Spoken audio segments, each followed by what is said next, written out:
happening here. It's happening in France, it's happening in Germany, it's happening in every single country in Europe.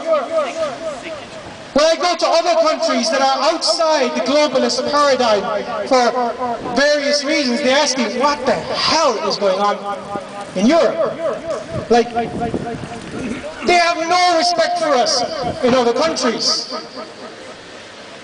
You talk to Russians and they just say like, Europe, you're nice, but they're kind of crazy, you know, all the things they do, gay pride. They have no idea what's going on. You know, we really need to, and I think if this agenda, sexualizing children, pushing that in our schools, you can just imagine that in 20 years' time, what kind of adults will they be? Sick. They will not, one thing they will not be capable of doing is engaging in any kind of logical thinking. Because the moment you tell a child that, you know, a man and a woman is the same as a man and a man, that child will never understand anything again. You're now telling them that like is the same as unlike. You're basically teaching him a contradiction as truth. And the basis of Aristotelian logic is the principle of non-contradiction. Something is the case or it is not the case. You cannot say something is the case and not the case. If you teach that to children, they will never be able to think logically again. And that's what they're doing in schools. They're saying something is the case and it's not the case. You know, so this is a war. We have a war on truth, and there are so many different components to that war. The war on our children, the war on Christmas. You know, we'll see that. It's coming into this country. I've seen this in France, you know. Pulling down Christmas trees because that is offensive. It's really a war on joy and peace. That's what it is. They're just taking away all of the things that matter to people. So we've got all these agendas, and the reason why Gemma's channel was taken off like all the other channels is because they understand information warfare, and they understand that the public is the enemy of Google,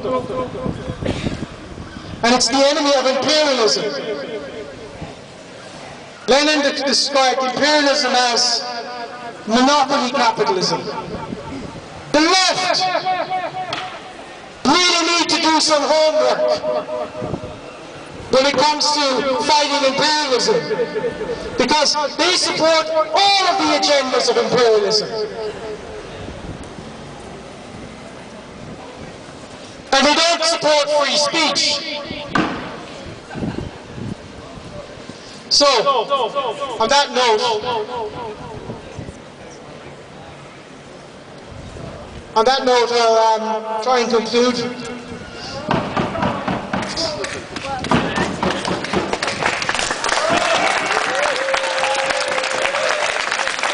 I hope I didn't shout too much, because I think I carried away when I get a chance to speak with a microphone in the street and tell Google what I think of them outside Google headquarters. I just wanted to say that my friend Ryan Dawson, he's an American author, and he's partly Irish and partly Indian American. He's coming to Google headquarters here soon in Dublin to protest because his channel was also taken down. He's been censored many, many times. I mean, there's a long list now of people who've been censored. So he's agreed to come to Dublin soon to protest. So we've decided to launch an international movement. We've decided to launch an international movement to get all of the authors all over the world who've been censored by Google to knock on Google's door and make this street the center of the global protest movement. I think that's what we should be doing now. So we're going to go online and get more authors down here. Okay, and you can all help in contacting people. Dublin is now, I think, the centre of this global movement because they chose Dublin. What a mistake to choose Dublin. Beware of the risen people.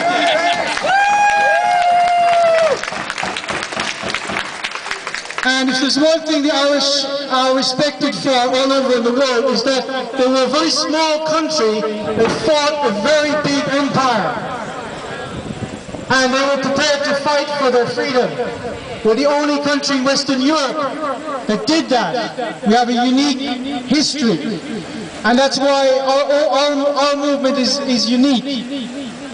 So I think that we should, from this day on, invite more people down here from all over the world to come to Dublin to protest outside Google. So,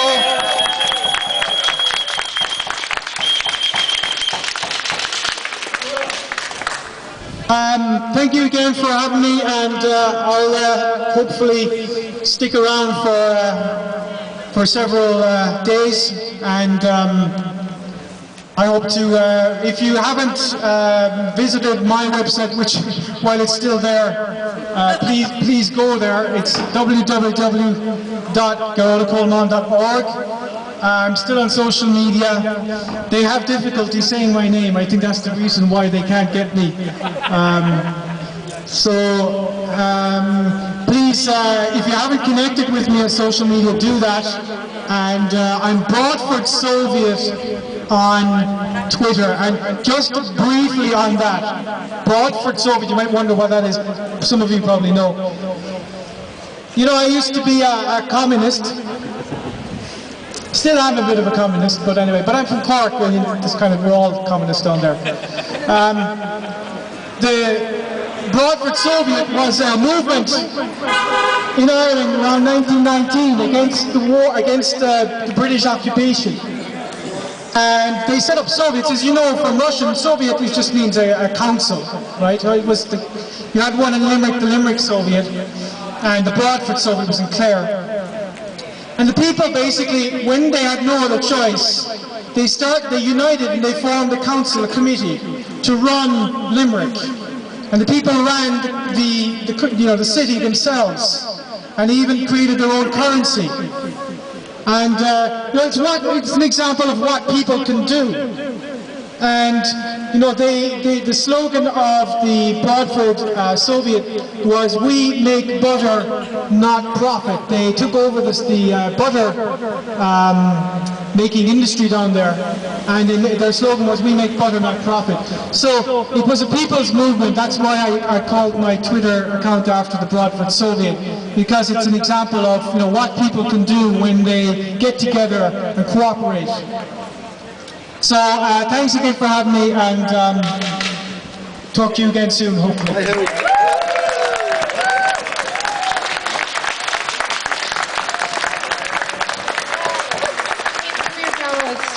Gearóid O'Coleman, everyone, an absolute patriot, a real journalist, a very rare breed, a real journalist.